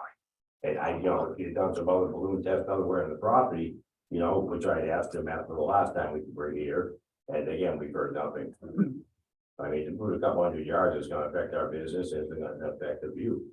But again, we all need cell signal. There's no ifs or buts about that. Okay, any other questions from the public, Tom? Good evening, everybody, Madam Chairman of the board, members. I want to thank you all for doing your due diligence, like Jay said. You've done a very thorough investigation. I think it's very important that we have cell phone service. I would like to expand a little bit on the gentleman's point that he made towards the end about the height of the tower. Just to let you know, and I could get into this in detail, where I live. I am the only year-round resident that is closer to the tower, closest. I look out my kitchen window 7 years ago when my log home went out. And I was looking at the peak of Kinsman Ridge. It goes over the top. What travels over the top of Kinsman Ridge, and people that have lived in this area longer than I have, is the Appalachian Trail. Goes over the top, goes all the way to Cannon Mountain to the north. And as I'm looking out my window now, I'm thinking, unfortunately, I wasn't there for the balloon test. I was out of state. However, I think it would be fair to say that on this 175-foot tower that's proposed, and there are other towers in the area that may be 145 feet, there's a better chance of me not looking at this tower as I look out my kitchen window and to the southwest. There's a better chance of not seeing it. Now, if we can kill two birds with one stone, have the tower a little shorter, maintain cell phone service for public safety reasons, as a retired law enforcement officer, that's number one. I don't want to see my fellow bike rider riding up to the top of the hill and not being able to make a phone call when she needs medical assistance. Kidding me? I don't want that happening. I don't want to see anyone at the campground unable to get the proper medical or the police response. I don't want to see that on anybody. I'm a community person myself. As I get into my later years, I put service above self. I put other people first. And if I gotta bite the bullet, maybe get a look at the tower. Oh, well. But if we can shorten this tower 30 feet, have good cell phone service and still have companies like Verizon and other companies jump on board, then let's get that done. I think it needs to be researched and explored a little bit further height of the tower. That's my point. Thank you very much. Thank you. Yes, Mr. Priestley, during the last meeting, one of the items that we had spoken about previously was a map that was showing the delta between the coverage area of the tower at the currently proposed height versus the coverage area if the height was reduced to the town ordinance height. We didn't receive that in our packet. So Lee has presented information that he researched that showed a previously proposed location from the 2019 bid that had similar coverage to the documentation that you provided within this one. So is it possible that we can get that visual? Because if we could get the tower, as you were stating, that's lower and has less of a visual impact on the folks surrounding, but still provide the good coverage to all of these folks who really need it. It would be great to be able to, like you said, kill two birds with one stone, keep this rolling, get the coverage and meet the spirit of the ordinance, as you said, and have less visual impact on the folks that are concerned about that. I don't know if that's something that Tom could answer, or Maybe it's something, they could prepare for the next meeting. Yeah. And maybe perhaps we could go through the other two waivers at this meeting Yeah, I mean, and vote on those, and they could come back and look at the viability of shortening it a little bit. We could talk about the other two waivers and possibly grant those, right, or deny eating the them. elephant one bite at a time. Right, Yeah. and then he could come back looking at the possibility of lowering the tower and doing that. I actually applaud that. The issue that we have is timing. We're playing beat the clock right now to build this in 2022. Because you guys have this thing called snow up here and weather, and our guys don't like to climb towers in the middle of the winter. And so that month delay might be a 7-month delay. To Kath's point, though, we did request this a month ago, this information, I so the delay is not on us. I agree, I'm looking at my notes. Like I said, But unless you can agree to a reduced tower height. I don't have that authority. Right, so I just. But see, what I'm telling you, if I go back to Verizon and say, can I lower it 10, 20, 50, 100 feet? That answer is gonna take me months to get it. We're talking about. you already know that you can lower it the amount that you added on based on just the town, No, correct? no, I don't have any authority to that regard. I think The one thing I want to point out, I hate to use the word disingenuous, but the current owners of the campground bought the land with a tower lease on it. I have a copy of it. Right. And but for COVID, this would have been built. Right. But This town approved it's the same height tower, But it's 60 feet higher in elevation up the hill, but it's also farther west. So by 500 feet. Right, 500 feet. So It's a 5 iron. right, and you're right. No, not my 500, yours. Nick. But so we've made concessions here, and it's taken us a long time to get here. And all the due diligence that we have to do and still have to do. And so I believe that the town has enough data. It's not perfect. You're never going to get uniform. You're never going to get 100%. The town made judgment decisions with respect to 4 towers already along the 93 corridor that are infinitely more visible to a much greater number of people, and also recognize great public benefit to that. My concern is by delaying it, is you're potentially delaying this another year. Which is possible. However, had we started the process earlier, then we wouldn't be, and it was 2018 and 2019. We wanted to come here last year. So Unfortunately, it took a long Timing time is to come timing. here. the Kinsman Notch area is a very, very important area. It's a very scenic area, pristine. And I think that because we asked you for that information and it was not put in here, I think that we're well within the spirit of what we're doing to ask for that information. If you're not able to make that, and I understand that you're not able to make that decision here, I get it. But it would be great to see at ordinance height and at 150, because really that's Well, see, the problem with ordinance height, 100 feet. 100 feet or 20 feet above trees. I would say On the side of a hill, what's that number? 100, I would say 100 feet and Okay, 150. Because, we routinely get, I've never built a 100-foot structure. Because you gotta get above the trees. And then in a world where the topography isn't flat, You just show us, that's all. I mean, it's at the point that we have, just show us. That's all. All right, so let's, Yeah, is let's- there anybody else in the audience that wants to say any further?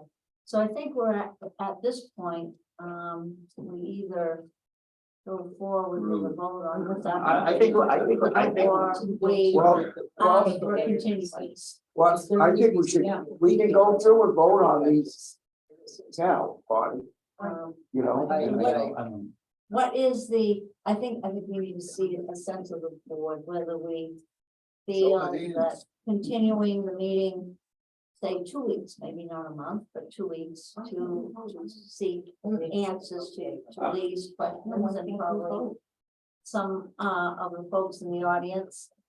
That's one way to go, continue it again, say for 2 weeks, not a month. Or take a vote now and see how the vote comes out. If the vote comes out not in favor, then we start all over again with. no self-service. Why don't we self-do so we can all vote on the variances each one at a time, All right. and we can vote yes or no. One more question I have, because seems like that from the public, one thing resonates all throughout is a vision, it's the vision of the tower. You said that we know you had approval already for tower before. Do we have a comparison photos of visibility of that tower before what you already had the approval? And now when you had the balloon test, so we can see whether it really is now so much inferior compared to what you had before or not? Back in 2018, we put a balloon up in the air and submitted photographs with respect to that application. In 2023, we put a balloon up in the air and submitted photograph of that. So Will you be able to show us the comparison? He has that folder. I think we have it. yeah, I got to look to see if I can find the 2018. 11. Speaking anecdotally, we found that it was less visible from 112 because of the moving west, and it's actually a little bit farther back from 112. It was less visible from the campground because it was certainly much closer to the campground and less visible from the residential abutter closest. And we You can see this more, Yeah. this is more visible to the. So I can tell you that the 2018 tower, to me, looks like it's more I visible. agree. Well, I said this one is less visible, so we're saying. Correct. That's what we're saying, same thing. That's my. I think too, if we're to stall this for the sake of 30 feet, I don't know if it's worth it either. Well, I'm looking at that was a good question. Yes. Before I left, we were working diligently on the town master plan. And a big part of that was improving the life of the people that live here. And I know I missed the last 2 meetings, I wasn't here, but I tried to read most of what was gone, but if we did not deny this or delay this another 7 months, that's like against what we were just working on. It Yes. was improving the life Uh, of. That's true. This is going with the spirit of the ordinance. That's right. I understand that, but as the board, we have power to, modify some of that. I as we think- go. So I just wanted to put that out there. I think we need to look at the Use the ordinance label. anyway. Nicole, then Margaret, you have something she I wants just to. wanted to say that I hiked the Kingsman Ridge many times. The Appalachian Trail is set further back than people realize. It's not something that you can go out to the edge of and visibly see the campground. You don't see the campground at all. There is only one viewing spot up top there. I'm sure that we have the White Mountain National Forest sitting here. That they can attest to that as well. And I'm sure the sight of, to many hikers, if it was visible, that it's probably a comfort thing for them to know that they may have self-service if something was needed. It is for me. Okay. Thank you. Not that I rely on it. Just like we approved the variances for the 2018 application. You were able to come to agreement with Mr. Lemon to some minor concessions that made the visibility of the tower not so onerous on him. Is there scope to do something like that with this application? I So that don't we can recall make this what we, I don't I recall do what we remember did. something like that. You moved it to the I left think or you right? moved it a tiny bit, Yeah, okay, so it was less visible. the issue that we have here is that, we put it pretty much in the center of the lot. Because your bylaw has a 2-time tower height setback. You know, if I move it, towards the National Forest, then I'm not, 2 times tower height setback. If I move it closer to, the campground, then I'm not 2 times tower height setback. We kind of, dovetailed it in pretty well, and I think moving it in any direction, we need a waiver no matter what from 2 times tower height setback, but most towns impose 1 time, and I don't argue with that, except when I have to, but you know, I'm not sure that solves anything.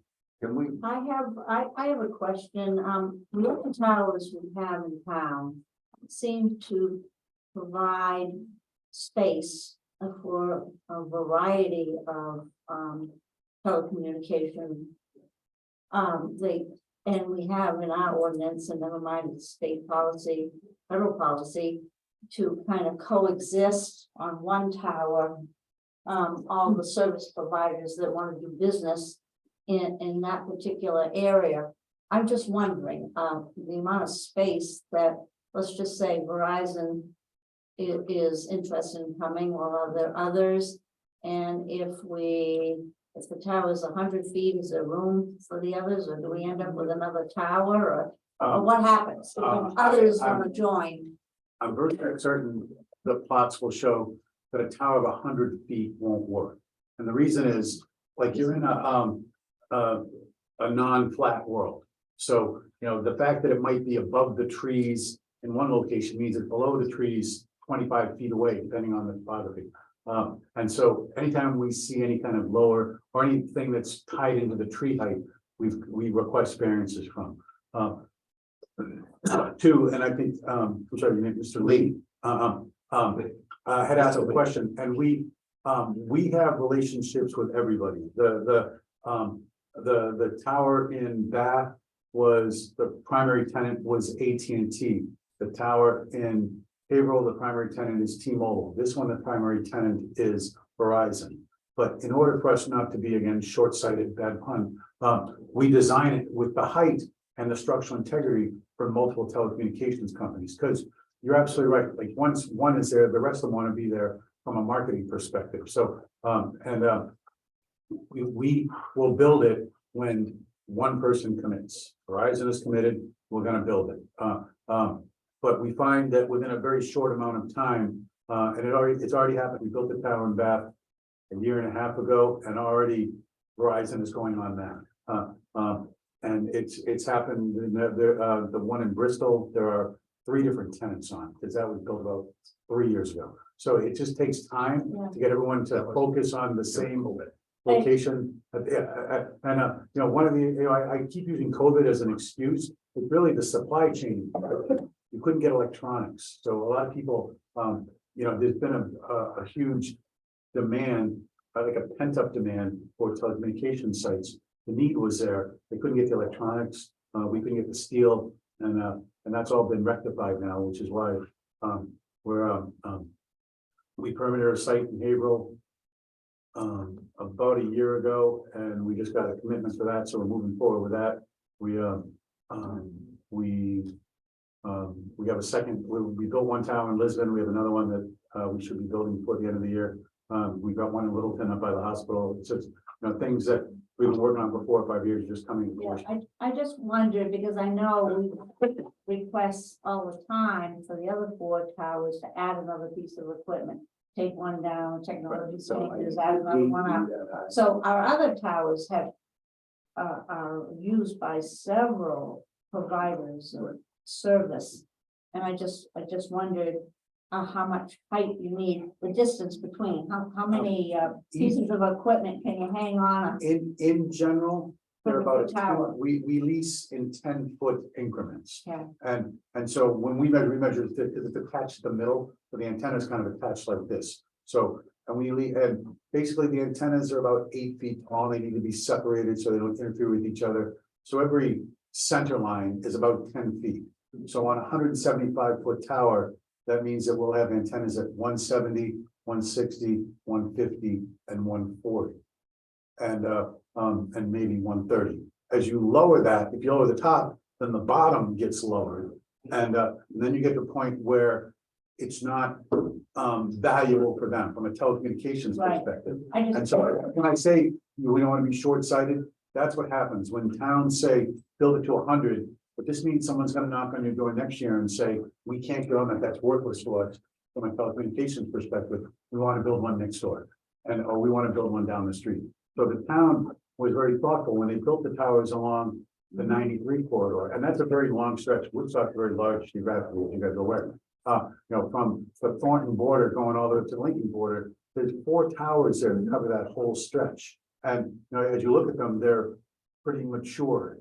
From my perspective, there's multiple communications companies on each one. And now we're going, there was a tower built on the top of Loon Mountain to kind of cover the 112 corridor in Lincoln. There was another one up by in Lincoln, Indian Head.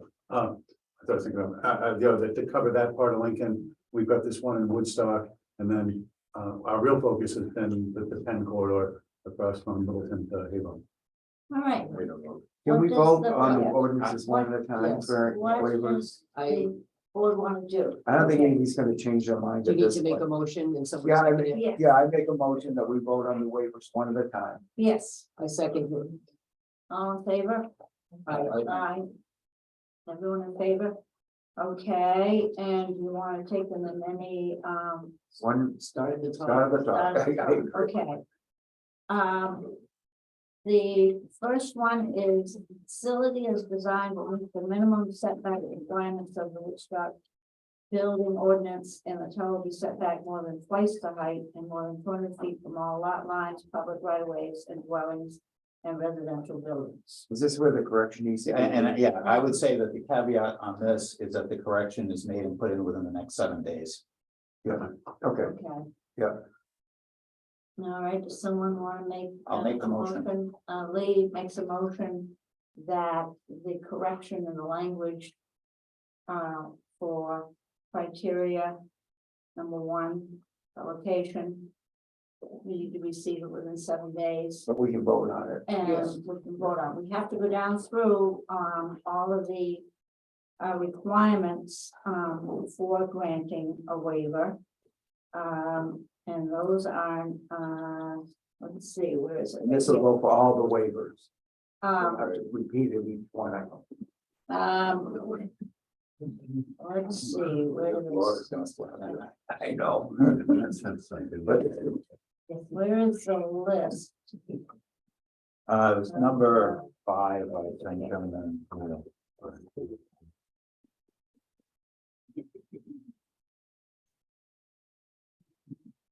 We need to go down through the list and make sure it meet the, criteria for granting the waiver. waiver criteria. I thought I had it, It's in our telecommunication ordinance, isn't yes, it's right here. it? Yep.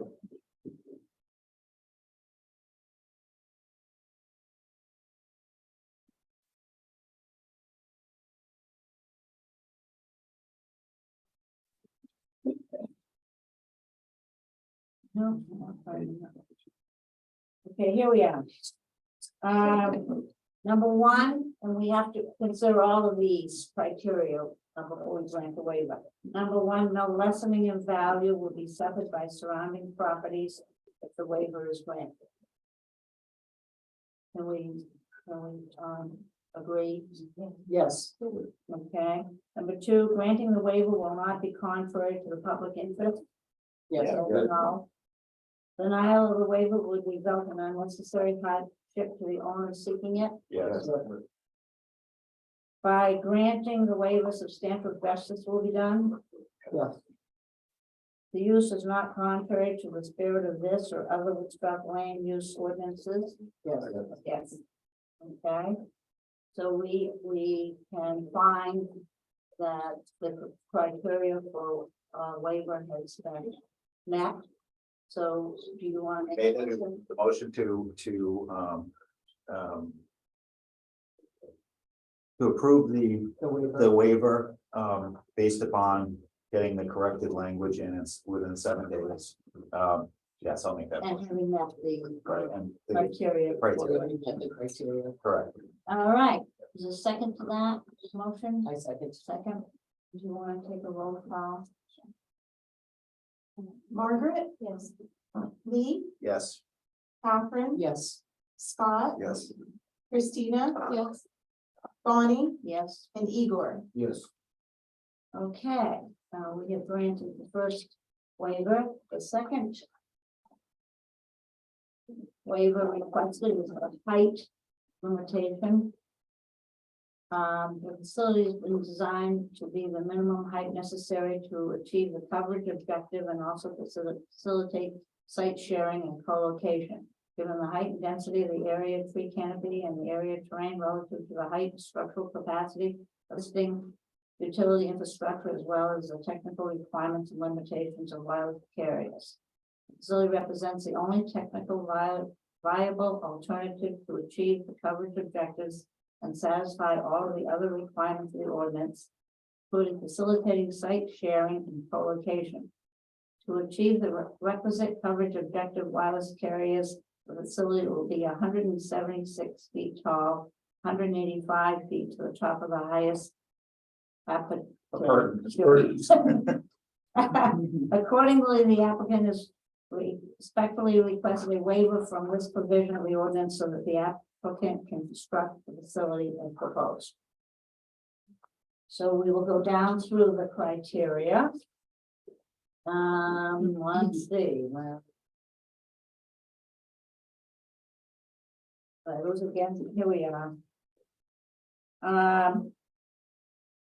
Number one, no lessening in value will be suffered by surrounding properties if the waiver is granted.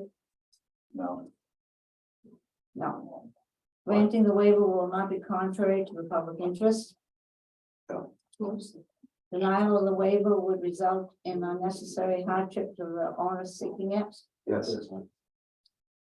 By granting the waiver, substantial justice will be done. Yes. The use is not contrary to the spirit of this and other Woodstock land use ordinances. I believe it's contrary to the ordinance, so I'm a no on that. Yes. So you, Yes. okay, so one of the criteria, there's some question about. Well, I think we should just go around and see. what we're Yeah, gonna vote on. let's, We can still vote on vote it. on, do you want to vote separately on the, Did somebody make a motion? the fifth? I think we should just Still vote on the whole thing. Correct. Vote on the whole thing, okay, Yes. somebody want to make a motion on the whole thing? I make a motion that we grant the variance. Okay, there's a second? Second. Second, okay. You want to do the roll call? Margaret, Abstain. Lee, No. Catherine, Yes. Scott, Yes. Christina, Yes. Bonnie, Yes. and Igor. Yes. Okay, so it carries, passes. All right, the third one is, let's see, height of discontinuation and removal. Now we have to vote here that we're gonna accept the bond. It's. Yes, do we know, how much of a bond is appropriate? If the board were inclined to vote yes, I think it would be appropriate to include a condition that prior to the issuance of a building permit, that we submit a removal cost estimate from the engineer and a bond for that amount. Okay, Agreed. all right, somebody want to make a motion to that? I'll make that motion. Okay. I Second, second. second, all right, let's see on this one. Do we have to go through the waivers? Yes, we do. Yes. All right. Who would be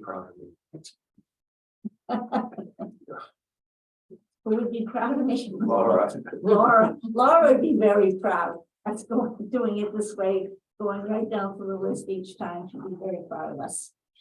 You're right. Let's see, where is that list again?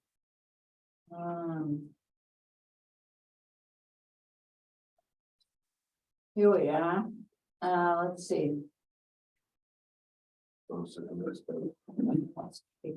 Here we are. All right, one, no lessening in value will be suffered by surrounding properties if the waiver is granted. Granting the waiver will not be contrary to the public interest. Denial of the waiver will result in unnecessary hardship. By granting the waiver, substantial justice will be done. The use is not contrary to the spirit of this or other historic land use ordinances. So we've satisfactorily answered all of the questions. So. We have to approve based upon the bond going to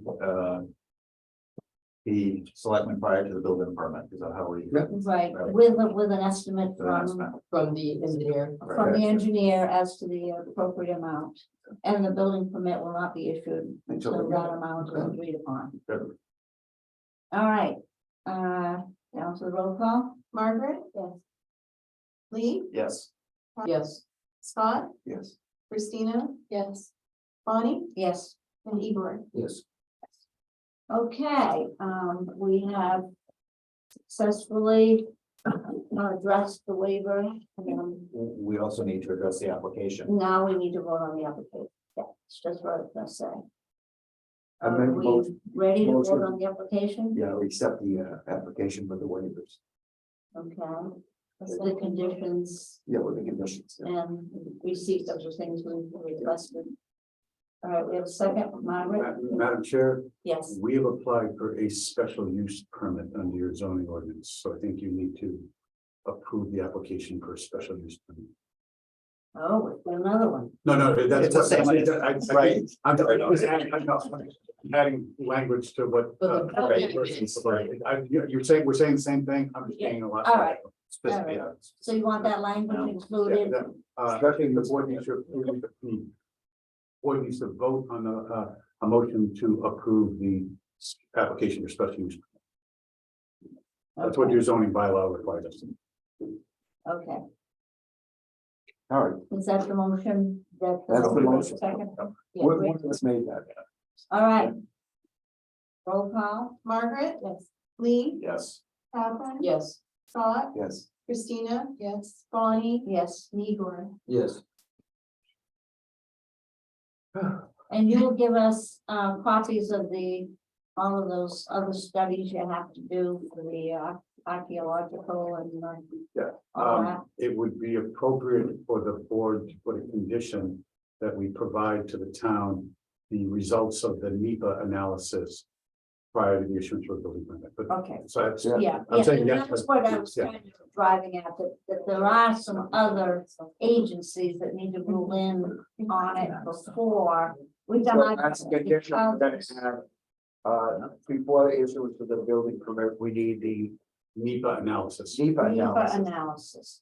Okay, does somebody want to make a motion that Sure, before I'll we make that. issue I'll- the I'll- building permit, we need the NEPA analysis? And we have a second to that? Okay. Yes, I said. All right, Margaret? Yes. Lee? Yes. Catherine? Yes. Scott? Yes. Christina? Yes. Bonnie? Yes, Igor? Yes. thank you, thank you, Thank you very much. thank you. Thank you. everyone. Thank you. Looks like we're getting some power. Yeah, me too.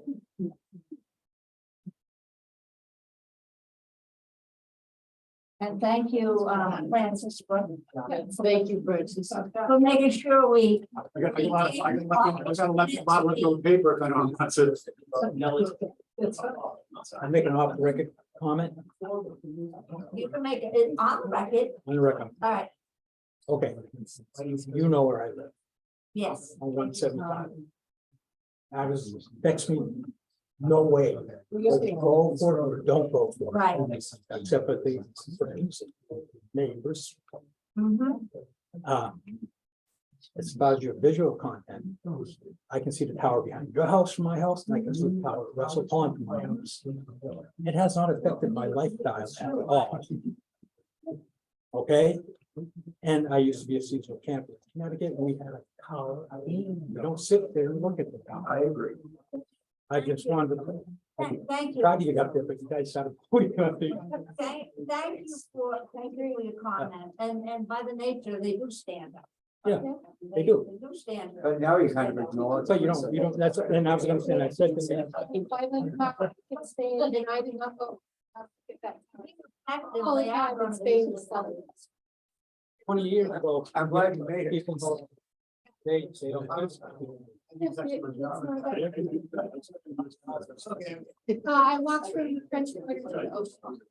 I just got back on Tuesday. And I didn't notice the cell phone towers. I noticed I could make a phone call if I needed. From Spain? Oh, that's. What house? Okay.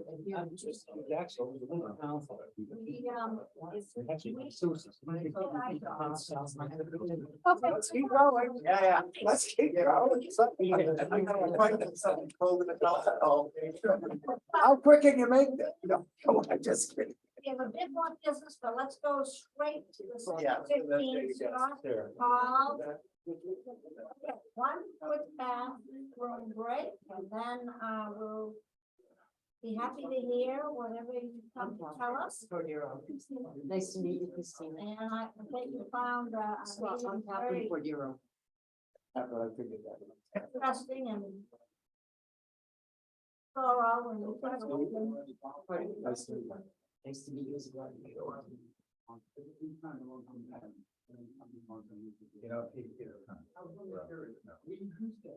Madam Chair, I only brought one map. My apologies. We'll pass it around.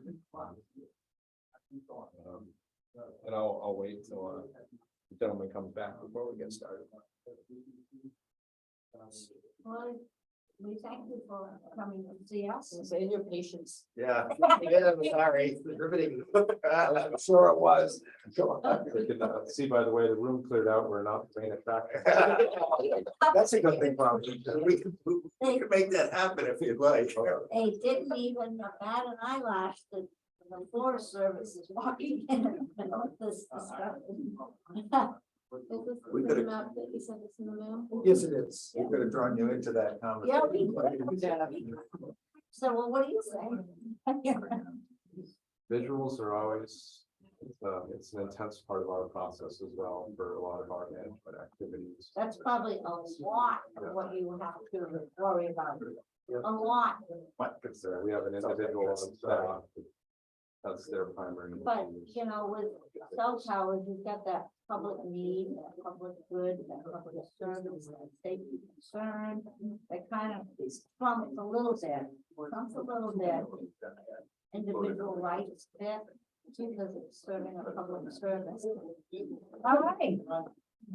Introduce yourself and, Well, thank you, Madam Chair, for allowing us to be here tonight and for the invitation to be with the planning board. My name is Roger Boyer. I'm the acting Pemigewasset District Ranger. And my colleague Scott Hall and I are here to talk with you this evening about the Lost River project. Excuse me, I asked that they move their conversation down so I can hear. Shut the door. Oh, we can hear ourselves. Thank you.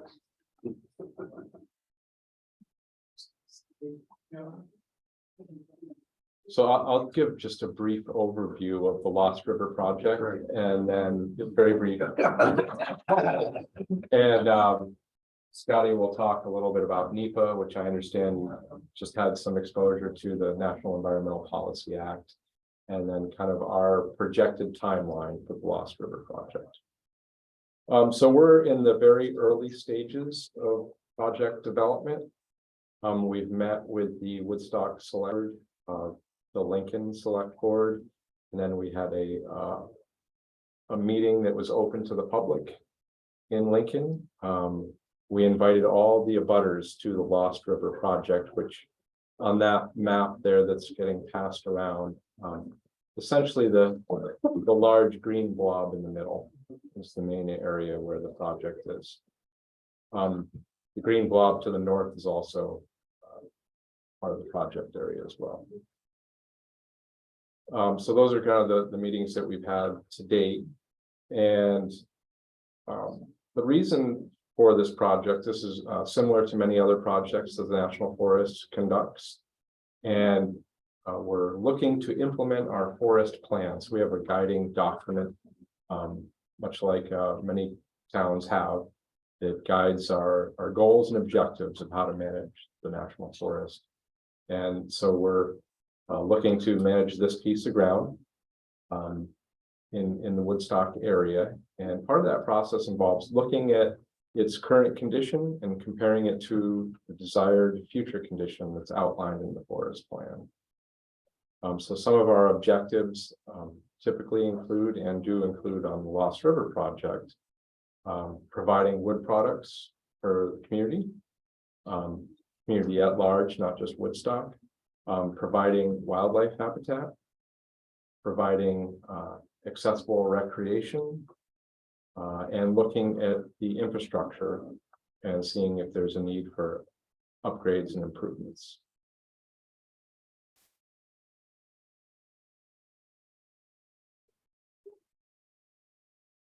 Yeah.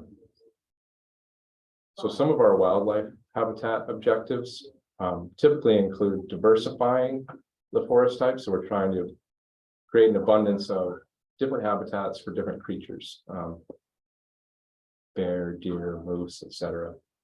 So having, it's kind of like having an investment portfolio. You want to have a variety on the landscape, much like you might have in your investment portfolio, retirement portfolio. So that's some of the projects that we're looking to do, is to engage the public and say, well, what are the habitat needs that you see? What are the recreation needs that you see? What are the infrastructure improvement needs that you might be aware of? Are there sensitive areas that need protection? So that's part of engaging with the public, planning board, select board, to hear about how folks use this parcel, these parcels. So. Well, Any the questions? timing is kind of good, that we're looking at our vision, our master plan, our vision of where we're gonna be in 5 years and 10 years out. And so, obviously those natural resources, the forest, which is 94% of us or whatever the number is a good part of our recreational opportunities, our natural beauty, and why people live here, why people visit here, and so forth. So it is kind of good if we communicate with each other and at least be aware and listen to what visitors and residents kind of envision for themselves and need into the future. And so you're gonna have like listening sessions, you're gonna have like take input up until X time, and then how does that work? Yeah, so I think Scotty will touch you a little bit more on the public involvement process. Okay. So as I mentioned, we've had one listening session already. We're starting to receive comments both in writing and via email, postal service and email, which is good. Folks are responding. Several abutters, Woodstock residents, have responded and provided feedback. So would the planning board have the ability to share with you our visions? Oh, absolutely. Yeah, that's one something of you our wanna hear? primary purposes for being here, is to help with that project development. Hear what the concerns of the town are, hear what the vision of the town is for these areas in particular. Is this for the entire White Mountain National Forest or just the Lost River? Oh, just the Lost River Yeah. area. And it's Yeah. almost 100% in Woodstock. Yeah, I would say 95%. 95%, maybe a little walks over to Lincoln or something, but this is a Woodstock resource that you're looking at right now. It's almost totally within Woodstock. Yeah, that's an accurate statement. Thank you. You want to Looks add like you had a something? question. Oh, so you have a question? I'm wondering about invasive species and what you're doing to protect us against them. So we have a botanist and what we call an NNIS team, non-native species team. And there's also a partnership with the state of New Hampshire. They're continuously looking around for invasive species. We have several licensed pesticide applicators that if the invasive species warrants that for eradication, they'll apply pesticides. There's also I was involved incidentally up in Franconia Notch on federal land, eradicating wild chervil just last week. So Well, what? chervil, Okay, yeah, it's like a wild carrot. okay. You know, looks very similar. You put up a small carrot root on it, but it's invasive. It's not native. It crowds out the native plants. So we put together work days where people go around and pull those out. We have pretty intense inventory. The majority of the inventory is focused along trails and roads. That's where we get the most of our invasive species. If you were to, if I had a map that our botanist puts together, it very much follows roads and trails. One exception is sometimes if it gets into a water source, we'll start following water courses. So, yeah. So those are some of the things we do if we, oftentimes when we have any type of construction contract or a timber sale and a logging contract, there's equipment cleaning restrictions. So folks have to pressure wash their equipment before they bring it out to National Forest. We inspect it. Give it the thumbs up or the thumbs down if it's not clean enough. So it has to be free of all sorts of all types of mud or anything that might hold seeds from the invasive species. So it's a pretty big deal for the National Forest. Not to belabor it, but we've also have developed recently a 5-year strategic plan.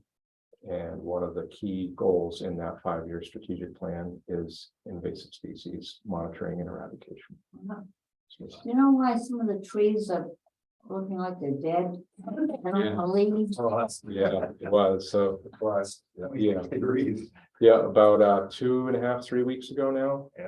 There was a hard frost. 2 tree species in particular were really impacted, and that was oak and beech. And that was mostly due to the nature of how trees leaf out at different times. So those had kind of the youngest, tenderest leaves at that time. Frost. Good news is the majority of them will releaf. Some of the oaks are already releafing out. The beech will do the same as well.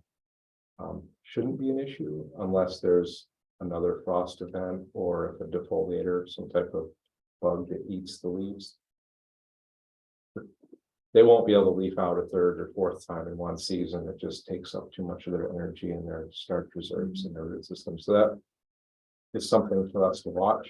Not a lot that we can do about it per se, other than, when I talked about that diversity in the portfolio piece, that is one of the, goals and objectives is trees of different ages and size classes respond to different threats. Frost might not be the best example, but there's a lot of critters out there, insect diseases, pathogens, funguses that affect different trees. And the more diversity you have in your forest, the less likely you are to see broad scale disturbance. So an example would be if you had like a pine plantation, one species, all roughly the same size and age.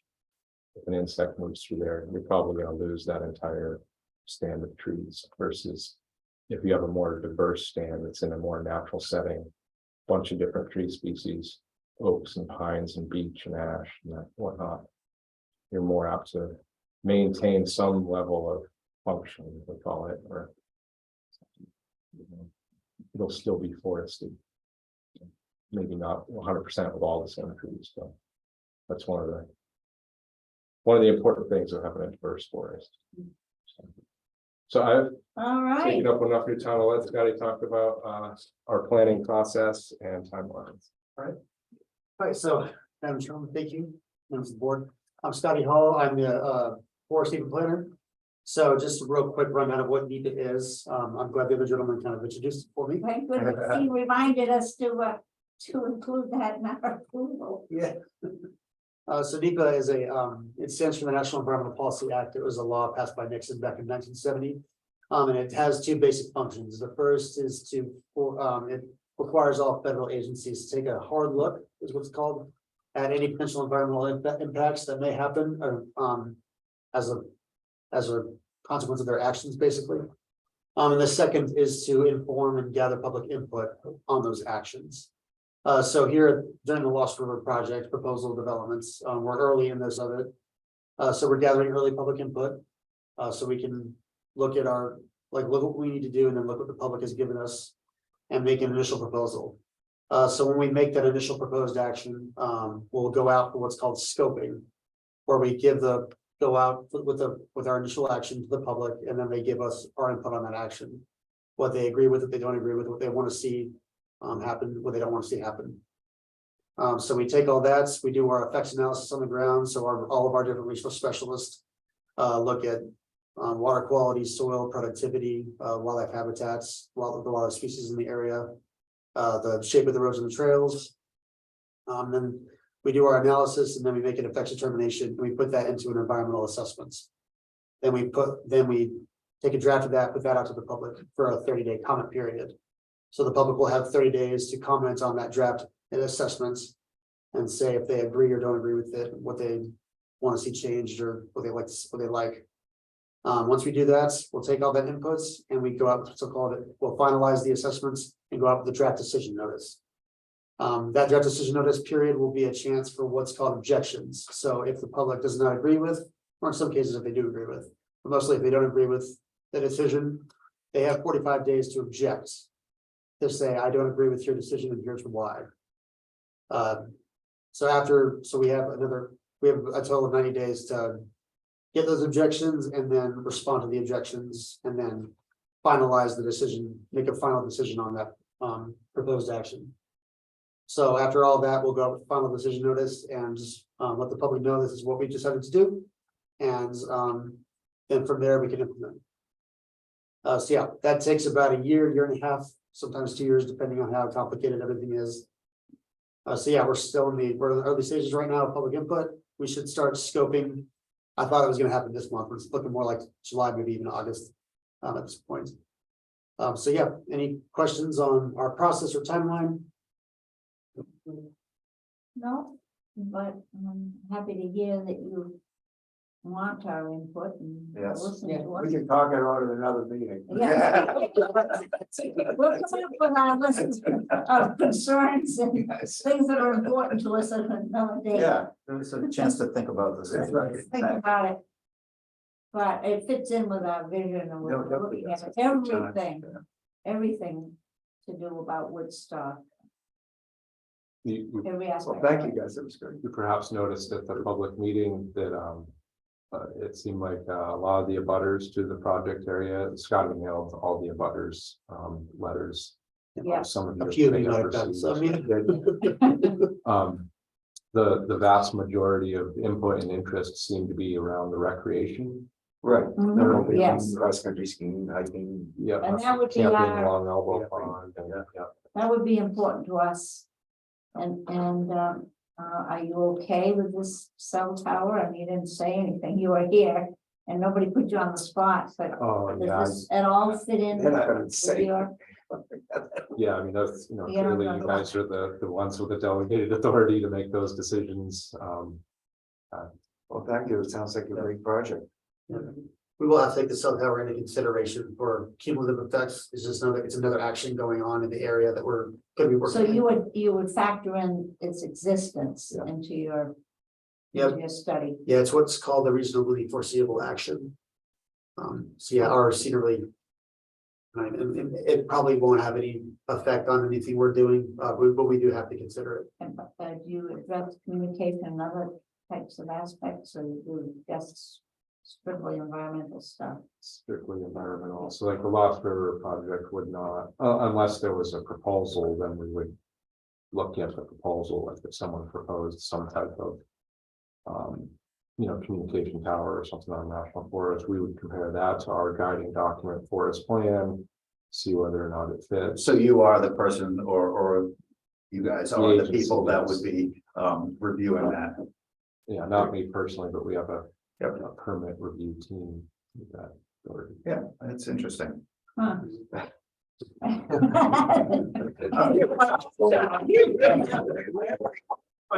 are tough. Well, it's, I'm gonna learn, okay? it's interesting all on the same night. I make a motion for your adjourn. Well, we need to do No, a wait. couple other things. Couple. Thank you, guys. Thank you very much. Thank you. Well, Thank you for the time.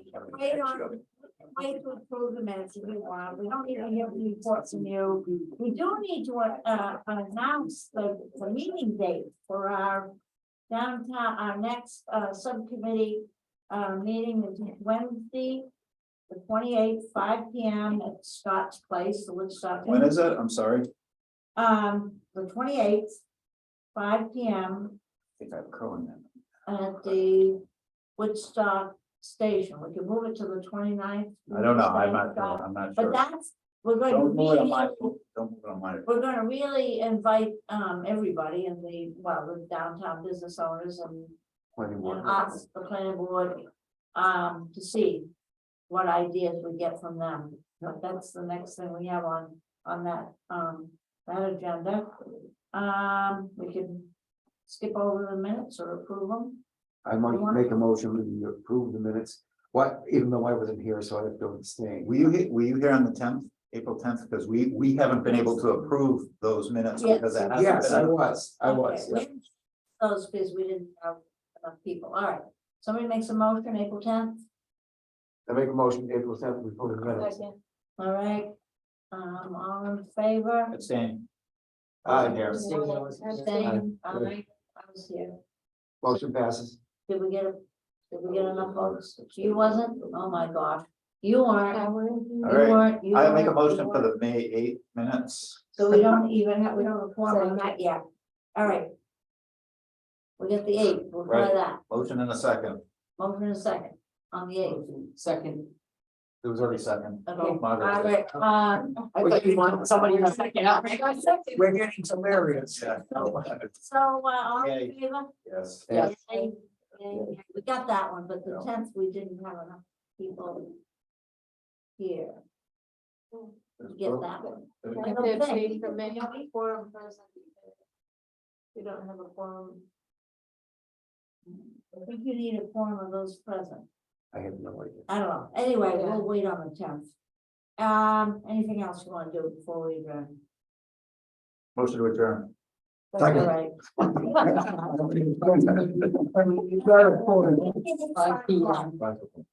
No, that's fine.